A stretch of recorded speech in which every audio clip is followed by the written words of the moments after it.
انسانی دودھ کی بچے کے لیے اہمیت کا کوئی بھی انکار نہیں کرتا، سب متفق ہیں کہ بہت مفید ہے۔ آپ کے میڈیکل کے ڈاکٹروں نے پچھلے 2 دہائیاں تھوڑا مستی کری تھی کہ نہیں جی نہیں وہ ہوتا ہے یہ ہوتا ہے، اب وہ واپس آ گئے سب جی ایسا ہی ہے۔ اور وہ کہہ رہے ہیں کہ نہیں یہی سب سے پہلا یہی ایک ہی آپشن ہے۔ بلکہ بچہ جو اممیچور پیدا ہوتا ہے اس کے بارے میں کہتے ہیں کہ اس کو اگر کوئی اس کے علاوہ چیز دی جائے تو اس کے لیے نقصان دہ ہوتا ہے اور بسا اوقات بیمار ہو جاتا ہے بچہ۔ تو یہ علاج بھی ہے اور یہ غذا بھی ہے، اور ویسے بھی جو بھی آپ اس کو دیں گے وہ کبھی ٹھنڈا زیادہ ہوگا، کبھی گرم زیادہ ہوگا، اور کبھی اس کا برتن صاف نہیں ہوگا۔ تو یہ اللہ تعالیٰ نے فطری چیز رکھی ہے، اور ابھی اس کا کوئی نام و نشان نہیں تھا اور اس کے کھانے کا انتظام رب نے کر دیا تھا۔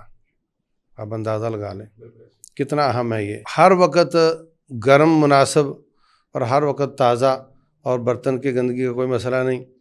تو ابھی یہ اللہ تعالیٰ کی بہت بڑی شان ہے، بہت بڑی قدرت ہے، اور اس کا بہت بڑا ایک کرم ہے کہ اس نے ایسا کیا ہے۔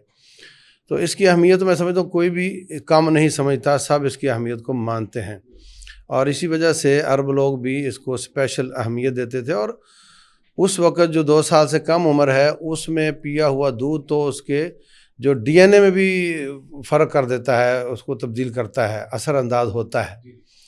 تو اس وجہ سے وہ لوگ چاہتے تھے کہ دیہاتوں میں بچہ جا کر دودھ پیے، وہاں کی آب و ہوا بھی خالص ہے، خوراک بھی خالص ہے، اور وہاں پہ جسم کی حرکت، بھاگنا دوڑنا یہ بھی، اور ان کی زبان بھی خالص ہے۔ اس وجہ سے وہ لوگ خصوصی اہمیت دیتے تھے کہ بچہ بچپن اپنے شہروں میں نہ گزارے، دیہاتوں میں گزارے۔